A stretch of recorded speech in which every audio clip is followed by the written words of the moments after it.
Hello everyone and welcome back to my review show.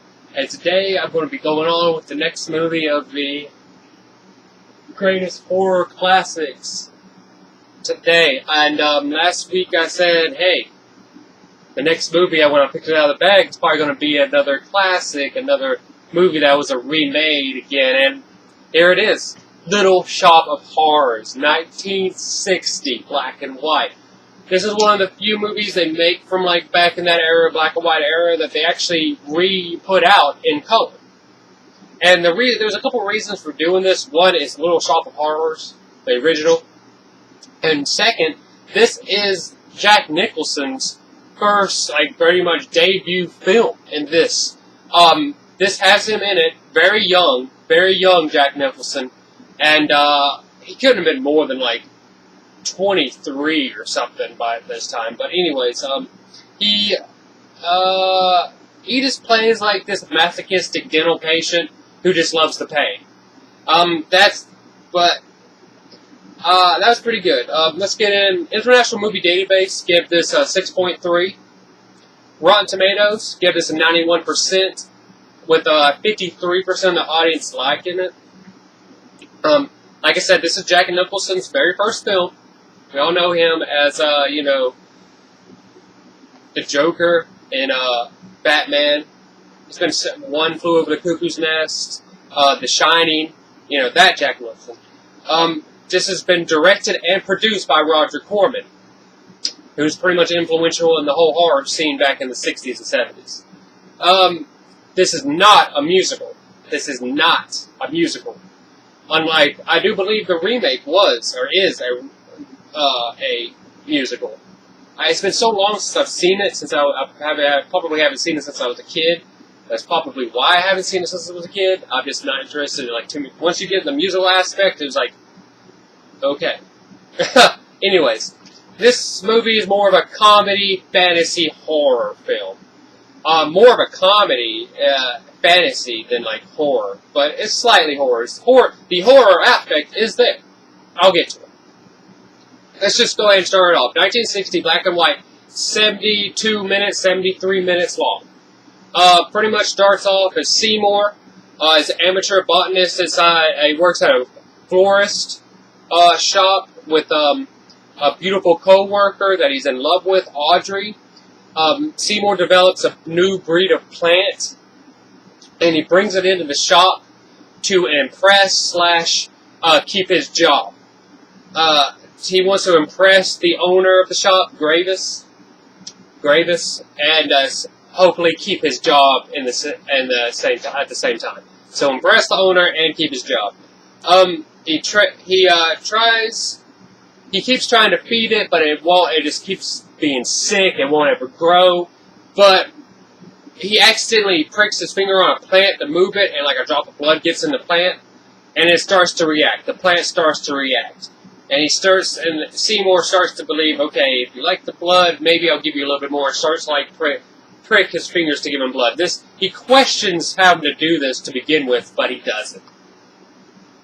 Overnight, the plant grows. Huge compared to what it was. It was in this little tuna can. But back then I think they called it a coffee can. But it was just the size of a tuna can. Now he's grown to 3 or 4 times that. Plant grows, impresses the owner, and he keeps his job. Suddenly the plant just starts to die, almost in front of their eyes. They turn around and they turn back to the plant, and it's pretty much dying in front of them. So Seymour's okay, I've done it once. I'll have to try to do it again. I was with this plant all night. I'll figure out a way. Let me see. That night, Seymour's trying to figure out what to do, and then all of a sudden the plant starts to speak, feed me, feed me, feed me, feed me, and he goes on to say, Seymour that is, he goes on to say, I've already pricked all my fingers, I have nothing else to give you, I don't know what to do. And the plant just goes on to say, feed me more. I swear to God, I was expecting Ryback to pop out and be like, feed me more. Feed me more.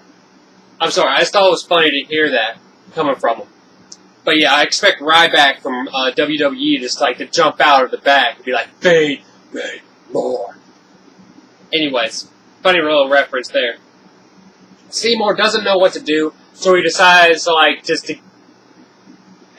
walk out, like walk down the town. He'll figure out what to do. He just needs some fresh air. So he walks downtown. He walks across town. He comes to like a railroad train yard, and he just doesn't know what to do. But he starts throwing rocks at like at a liquor bottle,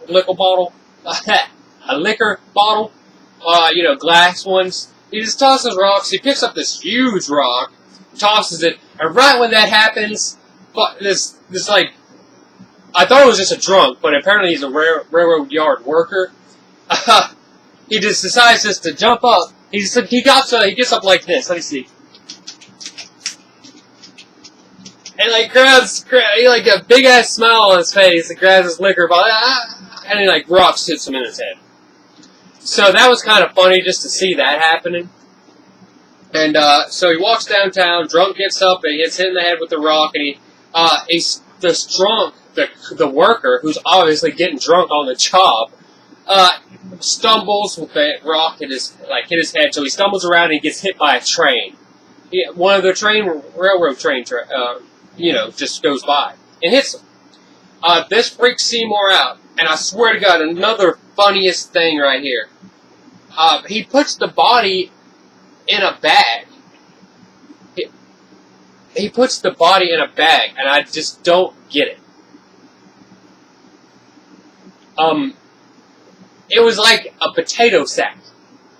And it was really funny to see this, because it's obviously a body cannot be fit in here, in this like potato sack, but he makes it work. It's like a bunch of cans in here.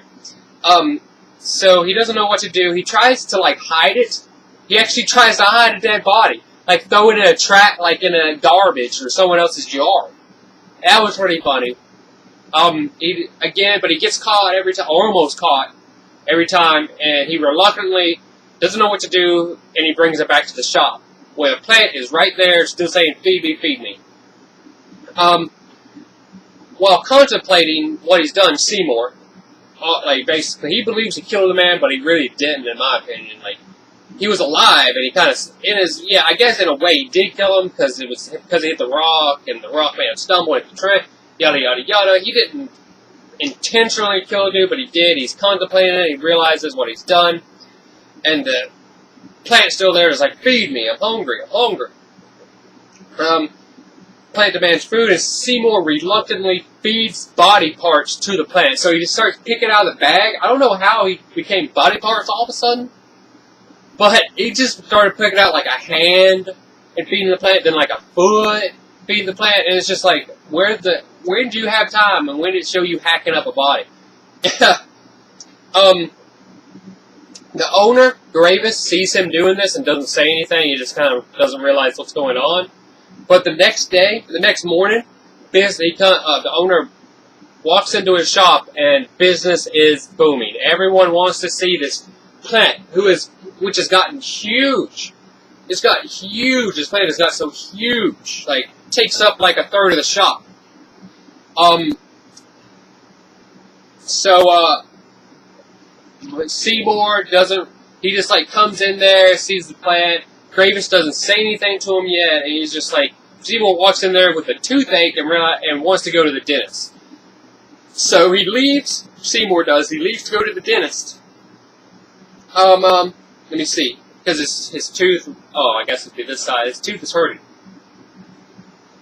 Seymour at the dentist's office.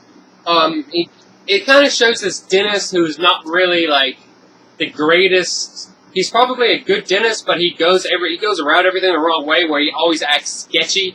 This is the part of the comedy. Everything is just outdated comedy, and if it's not outdated, you just don't recognize it at all points. But this is like comedy. There's like comedy ensues where Seymour believes the dentist is out to hurt him or kill him via dentistry tools. So he accidentally stabs the dentist in the neck and kills him. And in walks, this is the part where in walks Jack Nicholson, a very young Jack Nicholson, very masochistic in his ways of, like, he just reads a magazine on, like, pain, and he just wants to go in the dental's office just to get, like, teeth out without any Novocaine and stuff. Like, those few minutes here. But this was just like a comedy bit. This was just like a comedy bit to show, like, this guy's a masochist, he likes pain.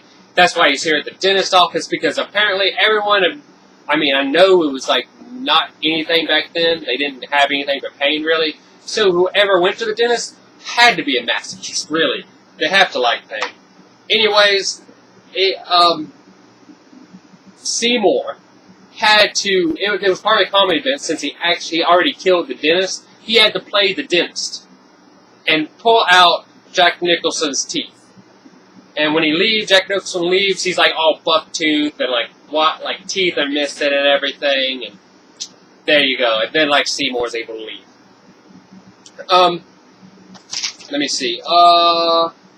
So Seymour takes the body of the dentist back to the forest to feed the plant. Back to the forest shop to feed the plant. This is where it shows two detectives in, like, a police station, and their conversation is about the missing persons that's been happening around town. The guy at the railroad track, and just now it's happened, like, the dentist who's gone missing. And, they leave to go see what's going on, to talk to the florist and everything first, for whatever reason. A funny part in this, because one of the detectives, this is where you find out, one of the detectives is actually narrating this movie. There's narration since the beginning of the movie, you don't know who it is, but it's up until right now, you don't know who it is, but it's Detective Joe Fink. There's two detectives, and Detective Joe Fink is the one narrating this story. The funny part about this is the other detective is cleaning his gun, Detective Frank Stooley. He's cleaning his six-shooter, and he does the dumbest thing I've ever, like, you pretty much, when you're a kid, you realize not to do this. He has his finger on the trigger, you can see this, and he like, looks down the damn barrel for a moment. He's just, like, cleaning his gun, finger on the trigger, cleaning on his gun, and he's like, looks down the barrel. That's like, I was just laughing. This had to be a comedy bit. This had to be a part of the comedy bit, because he's just like, the finger, you can just tell, finger's on the trigger, he's like, whoop, then he just looked down at that bitch. I thought it was pretty funny. Two detectives show up to discuss the missing persons, to show up at the forest to discuss the missing persons. Seymour and Audrey go on a date, while Gravis, the owner, watches the plant. Now, while that night happens, they go, like I said, Seymour and Audrey, his love interest, go on a date that night, and they have to go to his mom's house since he doesn't have any money. And pretty much just a comedy bit about how he's, like, poor and everything. And what they eat because they're poor. But that night, basically, the plant surprises Gravis by talking. And Gravis is like, I'm not going to feed you. I know what's being fed to you. I'm not going to feed you. But while this is happening, he goes back to sleep, and he passes back out, or almost does, when someone decides to enter the florist shop. I don't know what florist shop is up. There's no florist shop that's open in the middle of the night. I'm trying to, once you see this happen, I'm trying to put this two and two together. He sees someone walk in, and what does he do? He tries to hide behind some plants inside of a glass case. This obviously means someone has broken in. This is an intruder. Now, you have to question this once you see this movie. You question it because the guy walks in without breaking a window. The door was unlocked. The door was unlocked for anyone to come in here, and yet, here's the owner surprised that someone's walking into the shop. Anyways, he's obviously an intruder, even though it wasn't really made to look like that. Anyways, he's obviously an intruder, and he sees Gravis. He's like, hey, come out of there. I just want the money. I'm not here to hurt nobody. He's like, dude, don't hurt me. And the guy, like, don't worry about it. Show me what the money is. Gets the money out of the register. He goes on to say, hey, where's the rest of it? There was, like, thousands of people here today. Where's the rest of the money? And that's when Graves is like, in the plant. Just look in the plant. It's there. And you can just guess what happens. The thief reaches into the plant and gets swallowed. And the plant spits out the gun. There we go. Let me see. The next morning, Graves talks to Seymour, wanting the plant gone after Seymour gets his award. Basically, there was a woman, or a few women that came in the other day, saying they wanted to give him an award for being like a great botanist over this plant. And that was going to happen today. So, Graves pretty much tells him after, doesn't tell him what happened last night, but says, hey, I want this plant gone after this. After you get your reward, just destroy it or get rid of it or something. Later, okay, so it's the next day he's getting this award. Later that night, Seymour's with Audrey in the florist shop. The plant's in there. But, again, some comedy bit ensues where Audrey believes that Seymour is talking, saying, hey, he's hungry, I'm hungry. And he won't shut up about it, so it's like a comedy bit where it's the plant talking, but Audrey thinks it's Seymour, because Seymour won't say, hey, it's the plant. So she leaves in kind of a tiff that he won't just shut up about being hungry, and that leaves him and the plant. The plant keeps asking for food. He somehow hypnotizes, again, a comedy bit here. The plant hypnotizes Seymour into getting him food. So now Seymour's walking the streets looking for a body, basically. And again, there's like another comedy bit involving a prostitute who just keeps trying to walk in. I love I love this time frame in this movie, where you see prostitutes.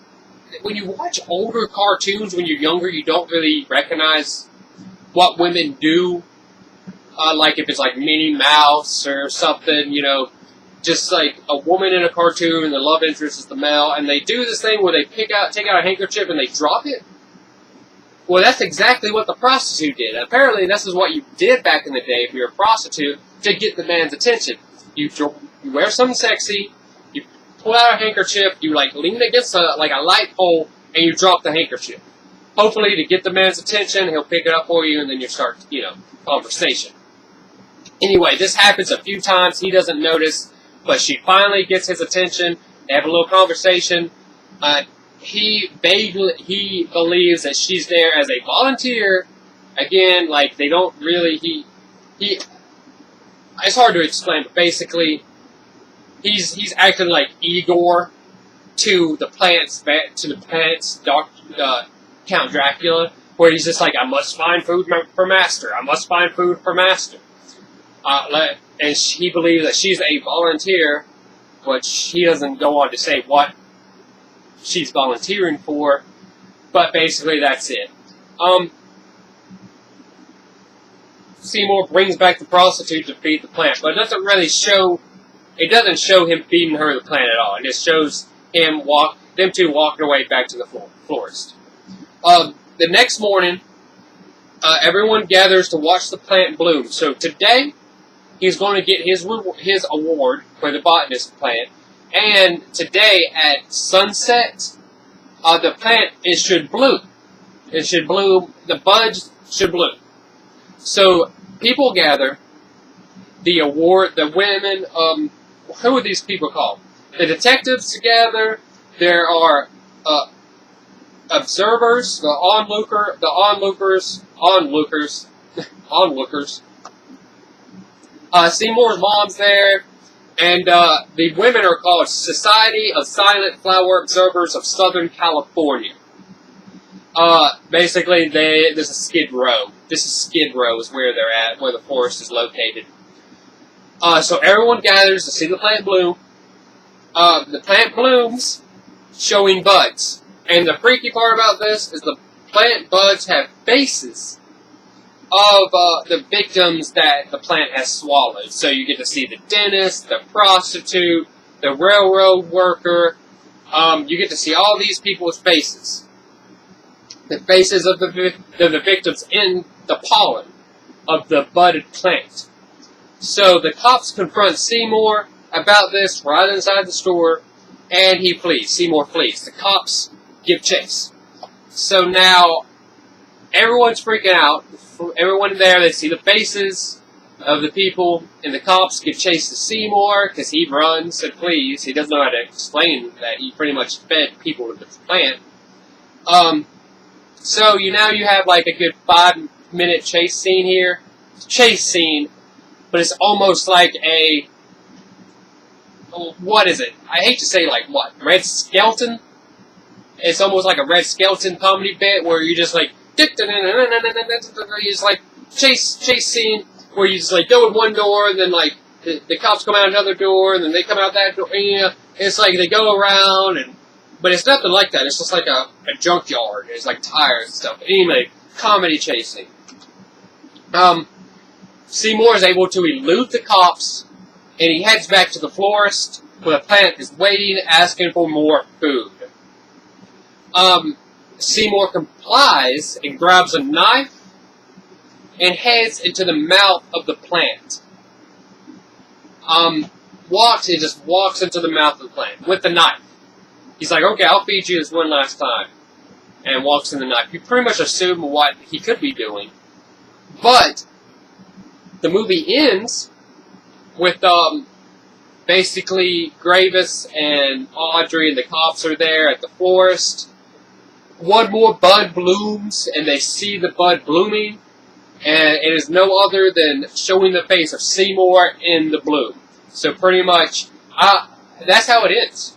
It was just like, hey, Seymour had this saying throughout this whole movie. He's like, but I didn't mean to. And that's pretty much what he said at the end of the movie. When the bud shows his face. It's like, I didn't mean to. It just reminded me of Family Matters. Steve Urkel always saying, did I do that? And that's what it reminded me of. But he would have that one saying throughout the whole movie. I didn't mean to, but I didn't mean to. So that was pretty much the end of the movie. It's just, I don't know why he grabbed a knife to go inside the plant. What did he do? He could just cut up the plant, like, outside of the plant. So he just grabs a knife to get eaten, and then what happens to the knife?